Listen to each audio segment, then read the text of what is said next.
نشاط تضامني مع معتقلي شباب حركة 20 فبراير وكافة المعتقلين السياسيين تحت شعار إنهم يعممون القمع فلنعمم التضامن. إن مكتب الجمعية المغربية لحقوق الإنسان فرع جهة الدار البيضاء يسجل هذا المنع وهذا القرار التعسفي في حق الجمعية المغربية لحقوق الإنسان ليبين أن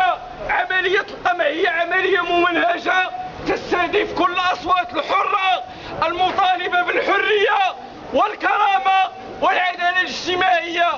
إن